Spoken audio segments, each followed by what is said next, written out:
Hey everybody, welcome back to the Noel Casler podcast, episode 92, coming at you from the beautiful Hudson Valley. Sun's about to come out. We're turning a corner, I can tell. Thank you for listening. Great to be back here with you. Sorry last week's episode cut off at a crucial point in my story. I believe we left it where I had just come off stage, best set of my life. Jeff Ross included me in his comments when he went back on stage. He said I look like David Spade if somebody left him in the dryer too long. And then he walked up to me, gave me a big smile, big thumbs up, and he was like, "Good set, dude." And it felt so good inside, not from any hero worship of Jeff Ross, who I like, but just because I was explaining that moment was about a personal thing. It was about building self-esteem by doing esteemable acts. It wasn't about cash and prizes. I wasn't making any money. I wasn't going to get discovered. I simply wanted to sort of practice my art and know that it was effective and know that I'd done the best I could do in that moment with the skills I had, that I was truthful to who I was, and so many times in life, your head can take you out of the game. And you can fold the pressure and you can sort of, be your own worst enemy, especially in the arts. And when you learn how to get out of your own way and sort of trust the training that you have and trust there's a reason you're trying to do something, if in fact you're doing it for the right reasons. Not everybody should be doing stand-up. Obviously, or whatever it is. Not saying you're special if you can do it well. It's a very unique discipline that at the moment is quite popular. So a lot of people do it, but to do it well is a real skill, and I believe I did it well that day. So it's not about me bragging. That was just sort of the end of the story. It was like I did something that I wanted to do on my own dime for no other reason than it was the right thing for me to do as an artist. And the side benefit was it was an actual benefit for Adam Schiff. And as somebody who grew up in progressive politics and going to benefits, starting when my grandmother would take me to the Clearwater revivals, that Pete Seeger had in the 80s up here in Westchester at Croton-on-Hudson, or when I worked for Jackson Brown and we'd be doing like a benefit for Barbara Boxer in some rich dude's backyard somewhere in Southern California. It was cool to be the guy who was asked to be on the benefit, because that was always my dream as an artist. Like everybody wants to sort of make it. You want to be famous and all that. And, I'm not without my own dreams along those lines. I think anybody who goes into the field has some element of the childlike, I want to win an Oscar kind of thing. But truthfully, my goals became like, I'd love to be the guy on the benefit. To me, like that's the greatest compliment, that people call you in to do your art, for some other reason, for some, part of the greater good.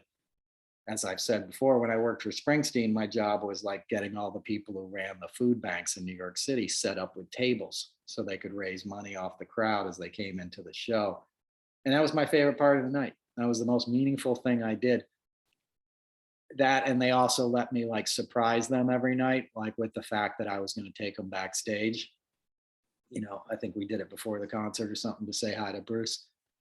That was thrilling too. That's like being rock and roll Santa Claus, like, guess what? You didn't know this was going to happen, but you're coming with me right now. And, the look on people's faces when you give them that surprise and that treat, when all they were trying to do or expecting was standing in a hallway at the Garden and collecting, dollar bills and spare change for an hour before the show. And then they were going to go home or maybe stick around and see the concert. Next thing you know, you're bringing them back to meet the boss. And that was cool.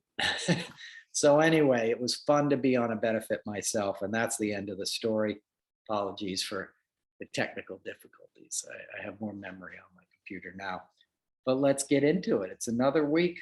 It's another kind of dreary New England vibe here on the East Coast. You know, it's kind of cold and gray, but the sun is breaking through the clouds, and there's always reason for hope, right? And we're celebrating Dr. King's birthday. It was on Monday. It was the national holiday. I believe his birthday was actually Sunday, but we should celebrate it all week, right? We should celebrate it all month.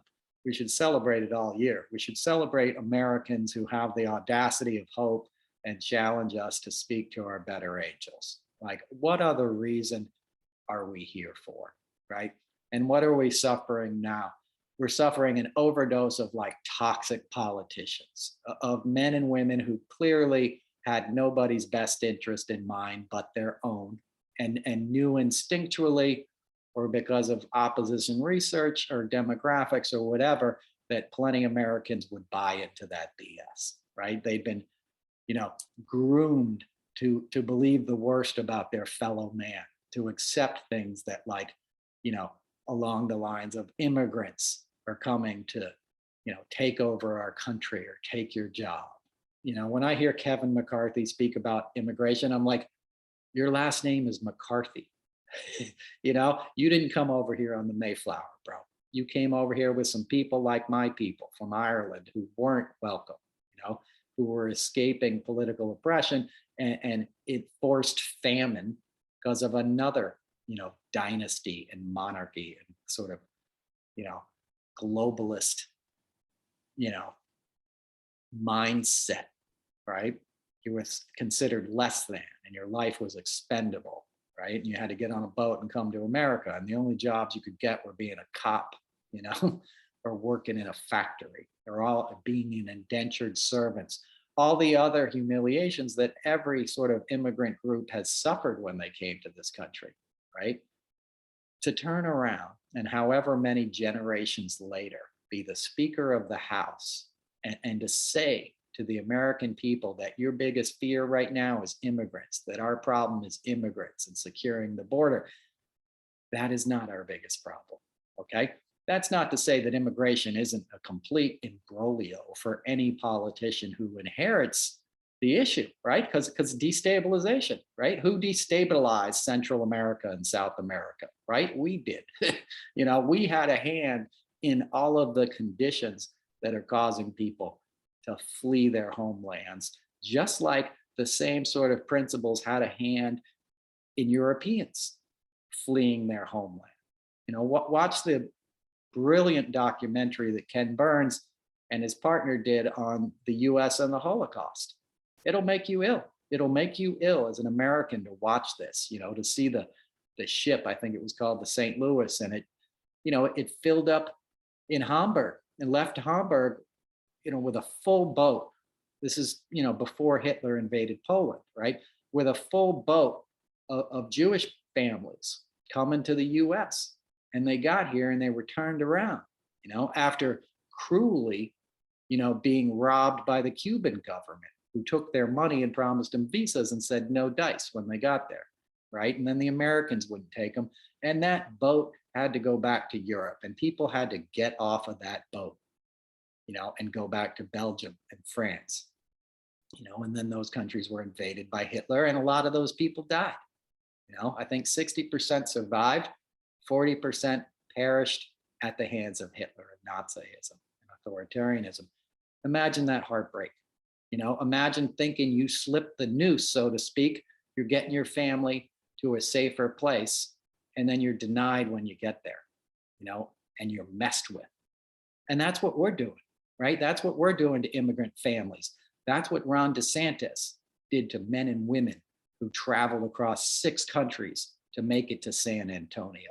And then somebody comes up to him and says, hey, we're going to fly you to, Massachusetts, and they're going to take care of you, and your kid's going to get fed and healthcare and education, and it's all going to work out. Just get on this plane, and then they get on the plane and it lands in Martha's Vineyard, as the weather's turning cold at the end of the season, and they're dumped off at an airport and made to walk down a road alone in the dark, not knowing where they are. That's what Ron DeSantis did to those people, right? The same sort of cruelty that was involved in the ethnocentric rejection of Jewish families at the advent of World War II that was being cheered on by prominent Americans, right? Charles Lindbergh was all about America first. He spoke at their rallies. That was his bag, man. That was his party. And he gave an address because he was in some ways the opposition voice, to FDR, to President Roosevelt, right? He was like the right-wing answer to Roosevelt and New Deal, social democrat liberalism policies that saved this country's ass after the Depression and after Herbert Hoover and the BS of a chicken in every pot that never worked out, right? And Woodrow Wilson might have been chicken in every pot, but you get my point, right? That same sort of, I'm a good, decent American, patriotic, brave pilot, Charles Lindbergh, right? Horrible anti-Semite, horrible racist. His speech is there that he gave in a radio address in the Burns documentary. And he talks about like, hey, let's not get involved. This is a battle between a couple countries, but it's about protecting the white race, right? And we don't want Jewish people here. A couple is good, but too many is a problem. That's basically a direct quote. That's insanity. And that same rhetoric is alive now in our country. They're using the same name, America First. Like, are you kidding me? That's insane. It's insane that the same branding exists, and it exists because it worked, because it was popular, because there's a dark side to an American and, any kind of personality, right? It's not exclusive to America. I speak about America because I'm an American, so I kind of stay in my lane, but we can see it happening in Italy. We can see it happening in Hungary.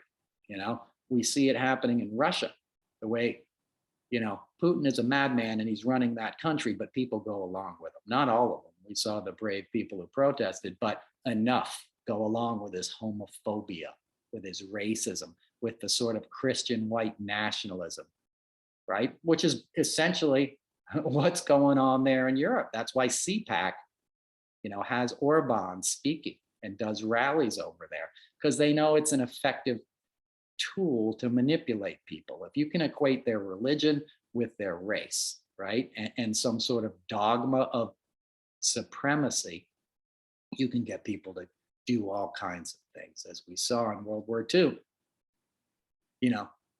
Perhaps the most recent and the largest example of that kind of evil in the world. And you would think something deep and heavy and scary and offensive to mankind, as the Holocaust and the horrors of World War II were, you think it would we would be done for at least a couple hundred years. Like you would think like that stuff isn't going to come up again in conversation for a long time because people are still alive who went through it.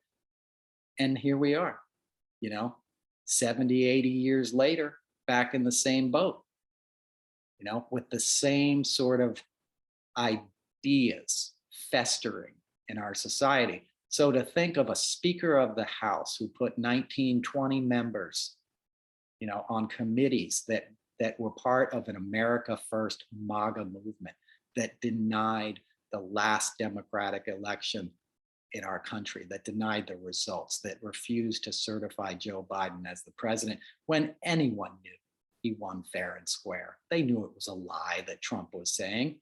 Trump was just talking about his own ego and didn't want to be seen as a loser. He had no interest in continuing to be president. He just didn't want to go to jail. He hated being president, right? He didn't show up to work every day till noon and he lived upstairs. I talk about that all the time. Imagine that.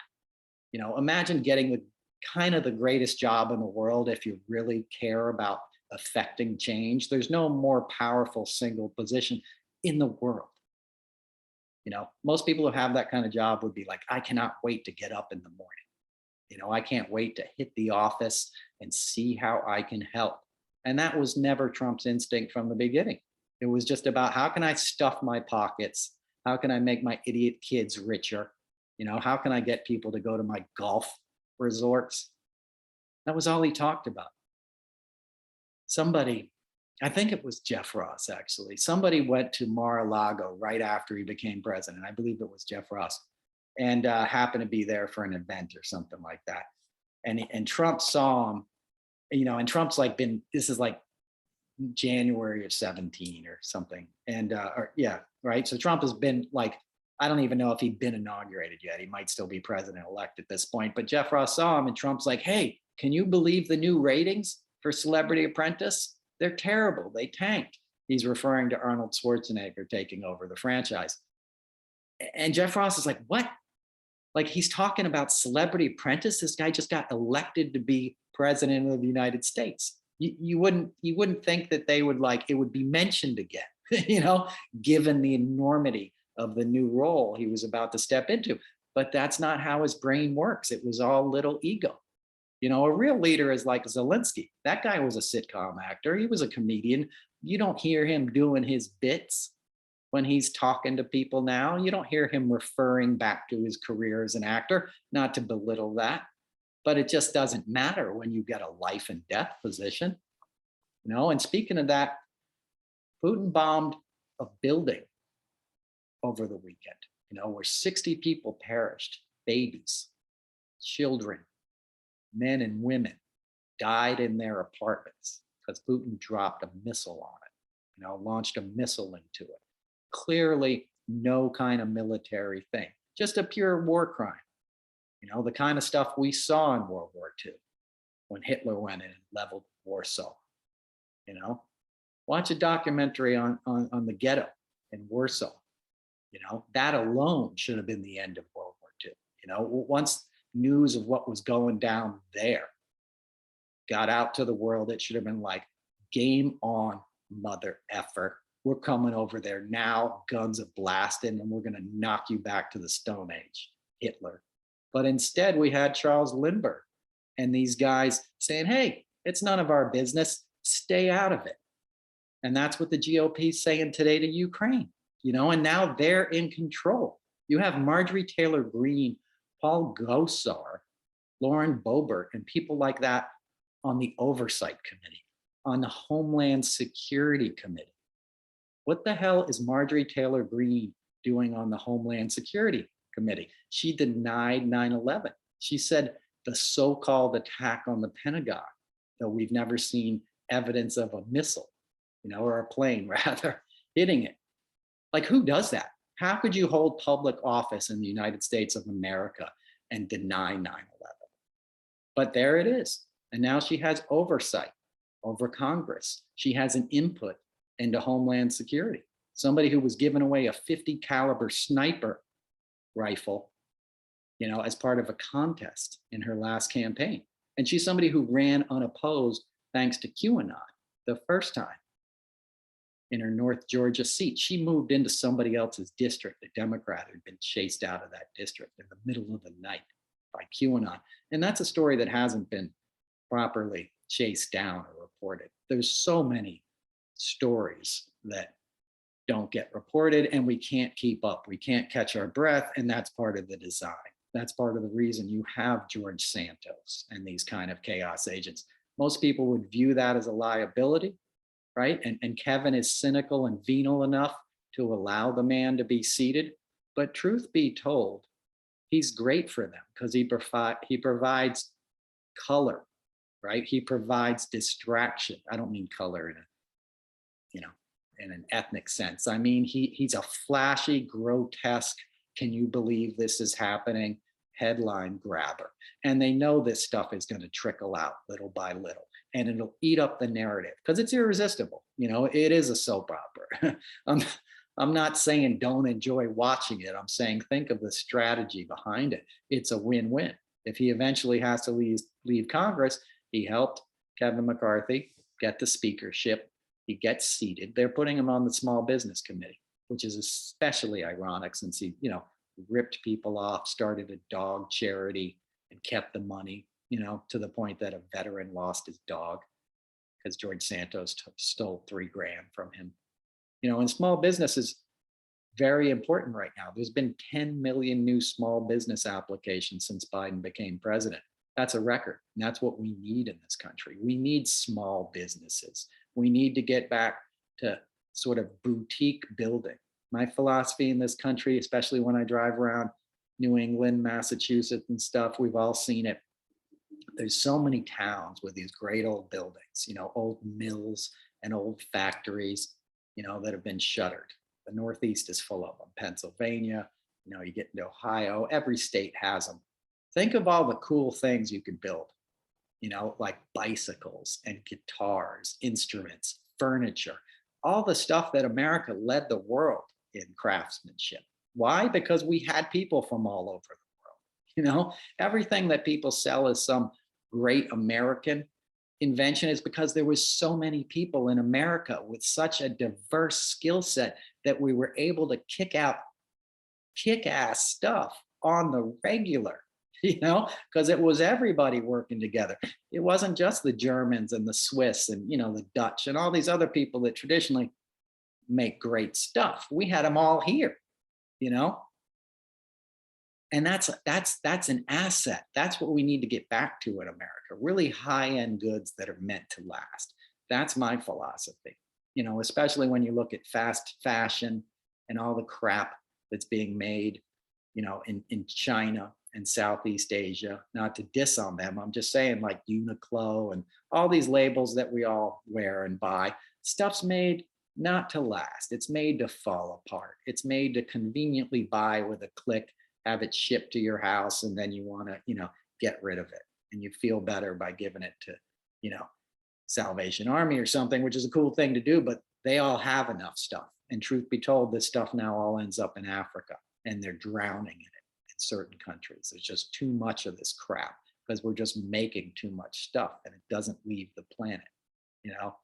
That one of the problems we have on this planet now is not people walking around naked for lack of clothes. Okay, I promise you that. That's not to say don't donate your gently used clothing, but we got too much of it. We don't need these giant big box stores making all this stuff, because it's not built to last. You need things that are built to last, or high quality things that you're meant to take care of, and not everybody can afford that. I'm not saying everything should be, out of the route. I'm wearing a nice cashmere, Todd Snyder hoodie right now. This is a luxury item. This is an expensive thing. I take care of it. I'll take it off when I finish doing this show.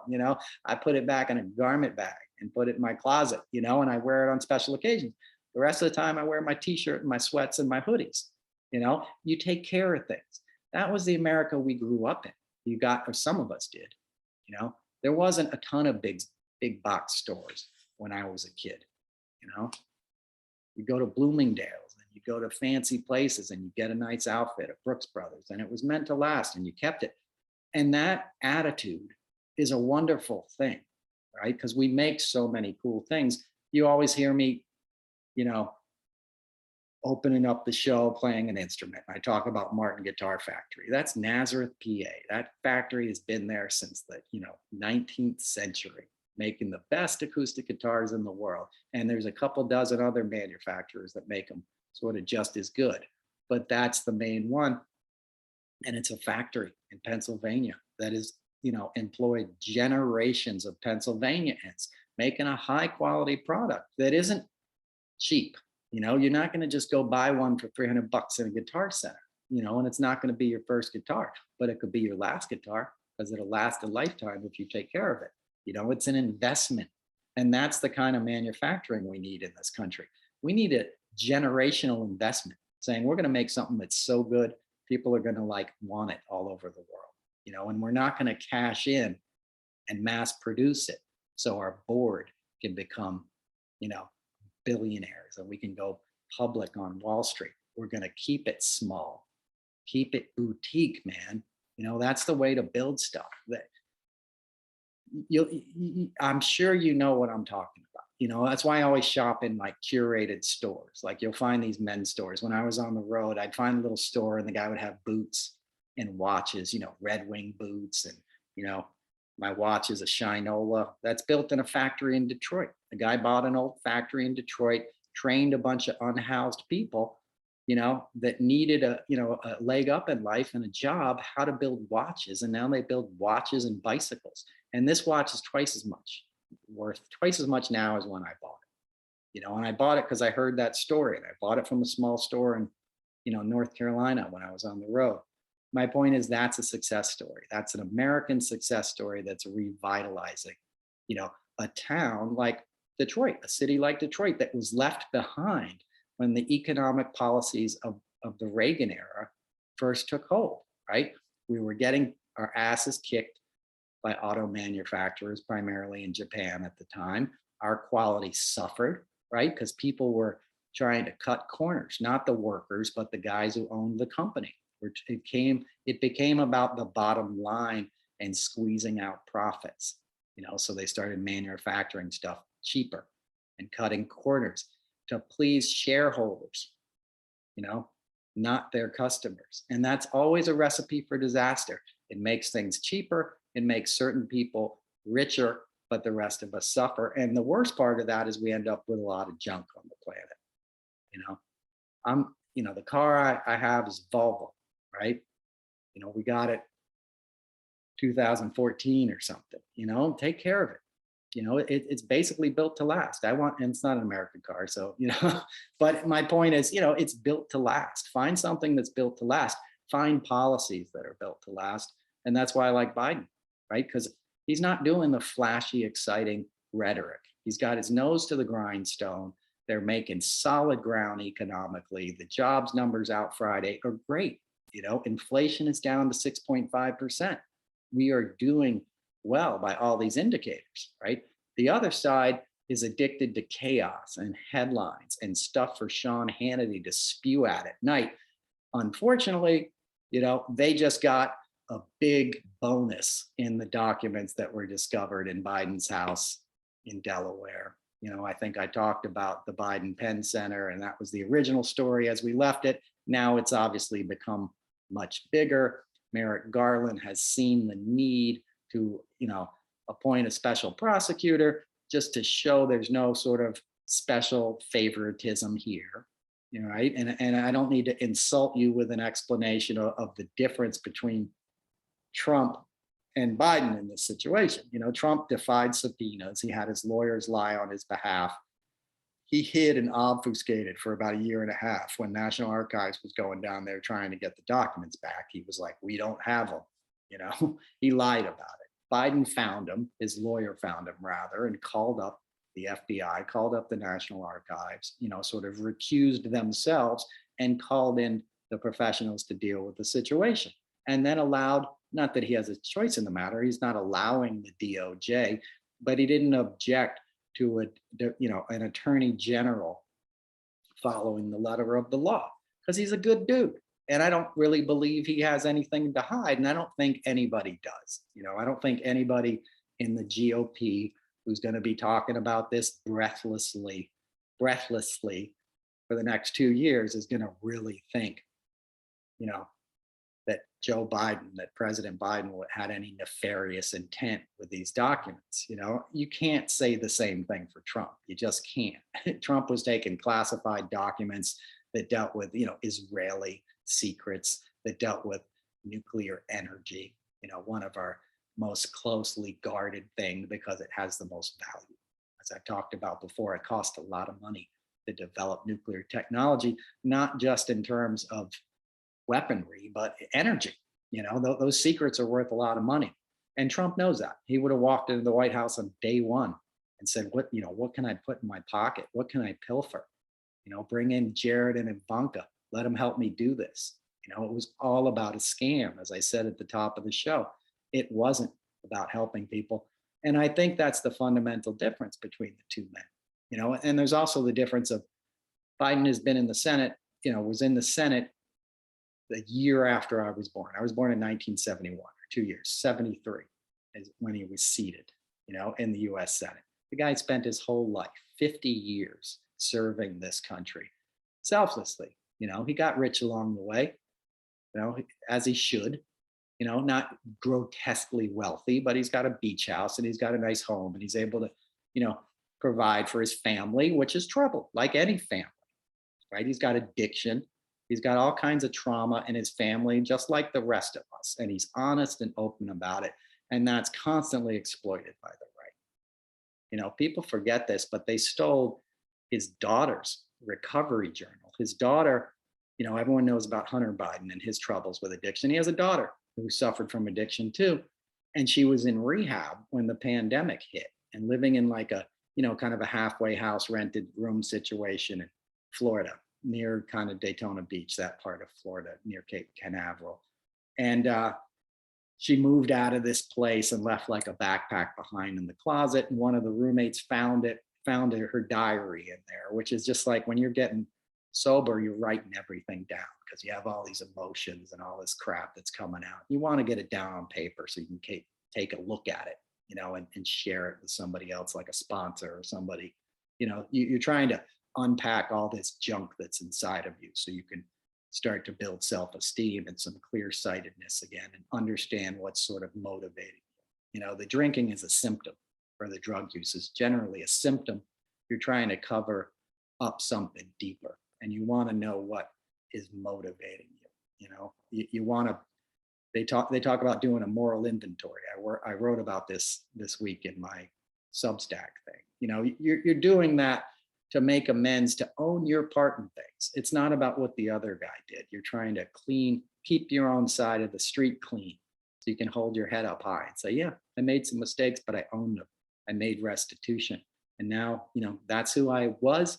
That's not who I am anymore. I've let my actions carry out the difference, and I have just as much a right to happiness as anybody else, right? So his daughter's recovery journal was stolen.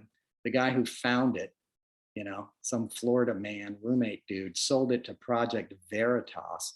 They went and shopped it around to GOP folks, and it ended up in September of 2020 at a fundraiser in Cape Canaveral that Don Jr. was at, and they passed around this diary. Now, I just learned in some reporting last week that George Santos, when he was at Harbor Wealth Investments, which was a Ponzi scheme he was working at in Florida. He was the New York chapter, but he was working with these guys in Florida.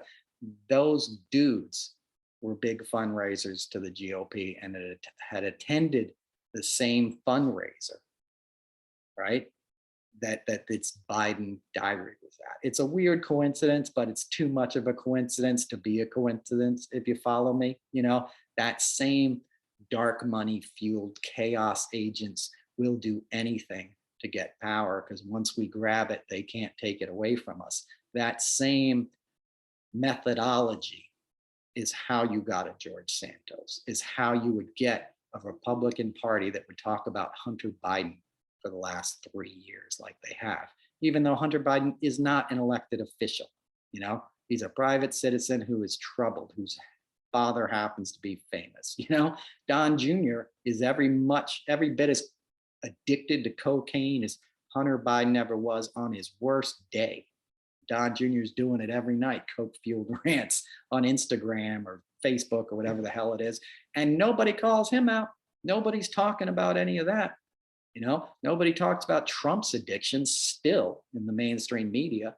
I was the only guy out there, railing on that. And I've told you 1,000 times, it wasn't because ooh, he's snorting his Adderall. It was because of the stuff underneath it, right? The stuff he was trying to cover up, the addictive personality, the guy so full of character defects and resentment and isms, the kind of poison that you don't want somebody stepping into a position of power holding, right? Think of the metaphor. Think like you're getting on a plane or a boat or something. And when I went across to England on the Queen Mary with Crosby, Stills and Nash, the Queen Mary 2, this big passenger liner, super luxurious thing. And we left from Red Hook, Brooklyn to go to Suffolk or Southampton, England. And when we got on, we were going to play. We played 3 concerts on the boat. The band did. I was the road manager. But they had to weigh everything, right? And there's a lot of gear when you're going to do a tour, because we were touring Europe for 6 weeks after we landed or, pulled into port. So they're measuring everything, and you have what's known as a carny you know, it's a list of all the gear you're bringing. And we had to weigh everything within an ounce because you didn't want extra stuff you didn't need. You don't want extra weight on that boat, right? Or that plane. Anybody who's taking a small plane craft, you know, they want to know how much your bag weighs before they put it on there. You don't want extra baggage because it makes the flight more dangerous if you hit turbulence, or the boat less stable if you hit big waves, right? So think of our leaders the same way. You don't want men with a whole bunch of resentments and baggage and anger. You want guys who are pretty much good at getting out of their own way and getting to the job at hand, right? That's what Barack Obama, President Obama, and Michelle Obama's birthday was Monday, shout out, but, or Tuesday. But you want that kind of person. I remember the first time I saw Barack Obama, you know, it was at the inauguration and the days before this big concert we did. And if you remember, the country was in terrible shape, right? The wars in Iraq and Afghanistan were going to hell fast. You know, it was clearly like not going the way anybody thought it was going to go, and nobody had a solution as to how to stop it. You had our economy in the, not just the doldrums, we had the Great Recession upon us, you know, October, September, you had Lehman Brothers closing, you know, you had the whole, like, you know, all these underwater mortgages, you know, that were sold by unscrupulous, you know, lenders in places like Florida, places like Harbor Capital, Ponzi schemes, essentially, where people were selling, you know, giving people loans they had no business getting, you know, to make a quick buck, and then destroying people's lives and whole communities. You had all of that in America, you know, the worst economic situation in my lifetime by a mile, and the wars, you know, and the specter of terrorism that we were still, you know, pretty close out from, you know, within the same decade. And then you had Obama, and I'm like, how does this guy look so confident? You know, I remember seeing him, and it was the same way when you see a quarterback or a pitcher or something, like in these incredibly pressure-filled situations, and you see the ones that are like freaked out, you know, wide-eyed and just like, nope, like, I'm going to screw this up. This sucks, right? Which is how I would be, right? Afraid, you know, tremendously. And then you have the guys that are just like, put me in, coach. I'm born for this. I know what to do right now, you know? And that's who Obama was, man. That I saw that, almost want to say cockiness, you know, but with an empathy. It wasn't his ego, but he was just like, this is what I do. You know, this is what I'm here for. He was clearly a man who embraced that moment and was like up to the challenge. And I was just like, more power to him. You know, this guy wants to step in and do that right now, you know, let him do it. And look what he did. You know, and look who his vice president was, who 8 years later inherits an even more catastrophic version of the United States than the one that President Obama stepped into, right? Because now we're coming out of a global pandemic that not only hurt the economy, it shut down the world economy essentially for a matter of months, things that are unheard of in our lifetime. We had over 1 million Americans, you know, perishing from a disease. We had one party exploit science to their own political benefit to the point they got people not willing to take a vaccine, not willing to wear a mask to protect fellow Americans on airplanes and in shopping markets and stuff, which is in and of itself a war crime, in my opinion. You know, if you don't do all you can to protect somebody you've never met, then you're an asshole, okay? Because one of the benefits to being alive is protecting other beings that you may never meet, right? You ever pick a rock out of the road so the next guy doesn't roll over it? You know, as a cyclist, I do that all the time, you know? I'll see something on the, you know, in Central Park when I'm riding my bike around that, you know, I'm able to see that somebody else isn't going to see, you know, and they're going to get a flat tire or crash or something. You do that just because it's the right thing to do. Wearing masks was the same thing, right? You wanted people to do it because it was what you do. You protect people, even if you're never going to meet them, even if you're never going to get anything out of them. You do it to be a decent human being. And we've lost that sense of decency because the opposite of decent, you know, is devious. And the deviousness has been rewarded in one of the political parties. So the people without morality that are only looking for themselves to further their own interests, the Marjorie Taylor Greens, the Lauren Boeberts, the people, the Paul Gossers, I don't want to just mention women, Matt Gaetz, these scumbags who have nothing to offer. They're just clearly there to be chaos agents. Jim Jordan, a guy who wouldn't protect his own students who were being molested by their coach, and he knew about it and just looked the other way because he wanted his career to be on an upward trajectory, and then gets to Congress and never authors any legislation, just sits there like a gadfly in the well of the House, hectoring people that are actually trying to do a good job and save lives, most notably Dr. Fauci, a man they demonized, right? And they're still demonizing, and they're probably going to try to investigate and impeach, even though he's left public service. That's insanity. That's like somebody trying to saw through the fire hose when your house is on fire, because they don't want you putting out the fire. They want to watch their neighbor's house burn down, right? Because then they want to go in and get the land and put a pool there. That's your metaphor for the GOP. That's what they're doing. They're trying to enrich the few and letting communities burn and suffer. That's it in a nutshell. You don't want that, which is why decency and morality should almost be the first thing we look for in leaders. And I don't mean a prudish morality. I'm certainly not talking about some kind of theocratic bullshit. I'm talking about decent, good, hardworking people. That's how you judge a man. And that's how you judge these scandals. And if you judge these two men for, the same thing as it's written down on a page, right? Classified documents after they left office, special prosecutor appointed, right? The stats are matching up. So you can't just say one guy did it, the other guy didn't at this point. We have to look at the subtleties and the gray areas. We have to look at intent as the law does. If somebody runs down, I'm borrowing this analogy from, I think, Joyce Vance.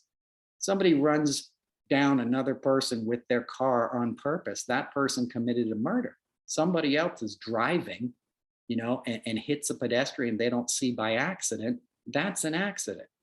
If you were negligent or something, there may be charges, but you see what I'm saying? Intent is important when you're looking at the law. And it's certainly important when you're looking at politics. And I think that's what we're going to have to get to in this case. That's what we're going to have to sort of keep at the front of our minds. What are these people trying to accomplish? You look at Clinton, he kind of kept his nose to the grindstone when all that insanity was going down and still did a great job as president. I'm not excusing his actions, but he was like, we're not going to let this drag down my administration. I'm going to continue to do the job people sent me here to do, which is what you want. And I believe Biden's going to do the same sort of approach, though he'll be forthcoming and appoint a spokesman to talk about this so it doesn't consume his administration. But you want to think about that, and think about Ken Starr, a guy who persecuted Clinton, who ended up defending, people at Baylor University in Texas who were involved with, sexual impropriety, sexual assault, however you want to name it.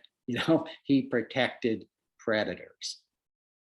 Later in his career, he became a pro-MAGA guy. So there was no morality when he was going after Clinton. He was just doing the work of that sort of slimy side of DC, the Heritage Foundation, dark money, CPAC kind of BS, right? We learned Matt Schlapp. I don't know if you guys know who that is.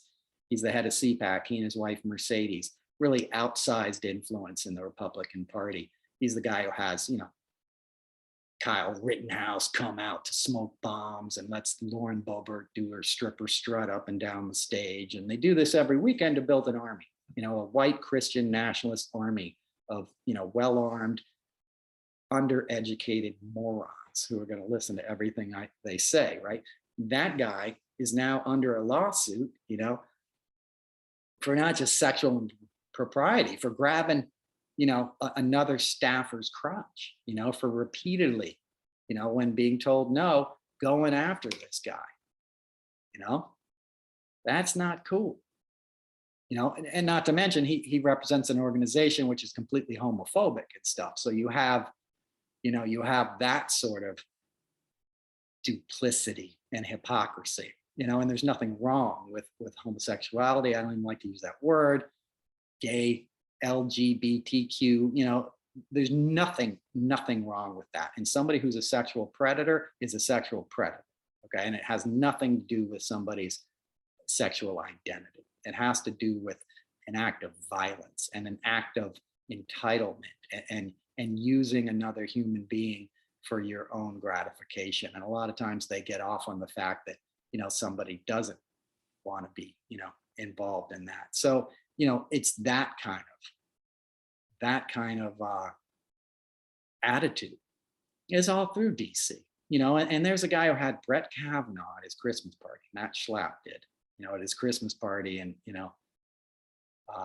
McLean, wherever he lives. Somebody listening said, I live in McLean and I'm not a racist. Good for you. I'm not saying, when last week I was talking about Virginia and the racism, I was talking about Southern Virginia, though there's plenty of racists in McLean. Jim Baker, there's a lot of guys there, James Baker. There's guys that promoted a sort of American imperialism, Bush era doctrine that did a lot of damage in the world. And I'll leave it at that. But I'm not indicting, wherever you live, and that's the other thing. It's like, I speak in generalizations, when I talk about the South or whatever, I'm not saying everyone there is like a member of the KKK or, ignorant or whatever, these are generalizations. I'm speaking on topics and how large numbers of people can get swayed by rhetoric. And a lot of that rhetoric comes from inside the Beltway. That's why I'm using Matt Schlapp as an example, because he's a very politically connected guy. He had Brett Kavanaugh, he had Matt Gaetz, at his Christmas party. He had Stephen Miller at his Christmas party, a real life Nazi, who grew up in Santa Monica Goebbels, as my friend Molly John called him. I've known Molly since before there was Twitter, by the way. We never interact with Twitter. We're friends in real life and have been for a long time, but that was a good line. But anyway, there's that kind of stuff. There's that kind of stuff happening. And they're like, his attitude is like, I'm going to do whatever I want because I'm king of this situation. And what are they going to do to me? So he's abusing a staffer, and I believe the staffer was one of Herschel Walker's guys, so it's so slimy. It's so unseemly. And it should poke a hole in any of their, rhetoric that they're claiming the mantle of Christianity, or some pious sort of like attitude of restoring America to what it was, which is just a dog whistle for like a pre-civil rights era America. Glenn Youngkin is a great example of that in Virginia, as I was talking about last week. A 6-year-old shot his teacher. Over the weekend, we saw a video of a toddler in his diapers waving around a handgun. That's the stuff of nightmares. That's like The Purge, right? That's a horror film that's happening. And we see video of that. In the days since that video came out, I saw another video of a father barefoot in his living room on his wall-to-wall carpet, in his little condo or whatever, sitting with his son, who couldn't have been older than 6, and they're firing automatic handguns and dropping the magazines out. And he's giving them orders, fire, eject, whatever the hell you do. I'm not a gun guy. But, he's going through these motions, training his son to be a shooter. Who knows how that son is going to turn out, right? But he's got, weapon skills now. That's different than learning how to plink a beer can or some kind of thing that we used to do in America. I used to have a little 22 when we would go camping at this farm. My mom's friend, had it. I was taught some gun safety, and I would do target practice shooting at beer cans and stuff. I never really enjoyed it. It wasn't my thing, right? But I'm not saying like kids can't be exposed to guns in a supervised environment, right? In Boy Scouts, we would do that, marksmanship and stuff. But, you don't sit there in your living room with your toddler barefoot, hand them a pistol and say, this is how we shoot multiple times and reload, right? When you're reloading and shooting multiple times, you're anticipating warfare. That's not just self-defense. That's not building marksmanship skills. That's getting ready for battle. And don't think it can't happen here, right? Don't think that children can't be like pressed into that sort of service. We've seen that happen in foreign lands. The warlords would grab kids and brainwash them and make them be soldiers. It's horrific. I met one of those kids at the UN. I did an event at the UN in June some years ago, and I met this kid. I'd read his book. He grew up in, I want to say the like the Congo, like that area, and his people had been victims of, a genocide. Rwanda, I believe it was Rwanda. It was the real heavy, dark stuff. And this guy at one point had been a child soldier. He killed people as a kid. Heavy, horrible stuff. And he'd somehow, survived that and become like a teacher. And he was an incredibly spiritual guy. You could just feel it. And I remember we were doing this Q&A, and I wasn't there as a speaker. I was there behind the scenes as a talent guy. But we were doing this Q&A, and this always stuck with me. Somebody asked him a question, because he obviously was a pretty wise dude and had some wisdom. And they asked him for some wisdom. And he said, "You want to know about life? Just go out and listen to the birds." He goes, "There's nothing I can tell you that the birds can't already. Go listen to nature. Go outside. It's all right there to discover." Like, this guy had found that wisdom, and he's obviously living closer to the land from where he's from, but he hadn't lost that, that tribal sort of wisdom. I don't mean that in any kind of like sense. You know what I'm saying? Like, there was some elders speaking through this young man, right? He was speaking a truth that reverberated for centuries. And it was so interesting to me that that's what he landed on, right? There was no sense of his ego or I'm so smart because I went through all this and I wrote a book and I'm here at the UN. He was like, "You want to hear the truth? Go outside and listen to the birds." Heavy stuff. I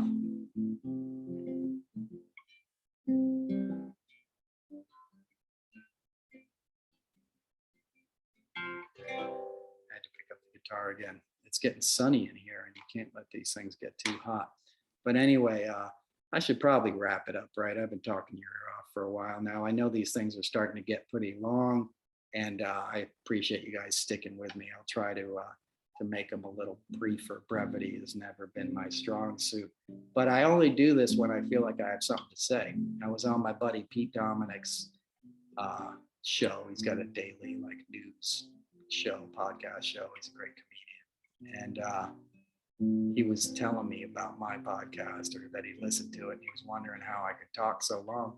And I said, it's only if I feel like there's some, truth that I need to tell coming out. And I'm not doing this to preach at you guys. It's just, I can tell when I'm phoning it in and when it's the real thing. And if I'm phoning it in, you're not going to hear it. The real thing is going to be like this. I'm going to make mistakes.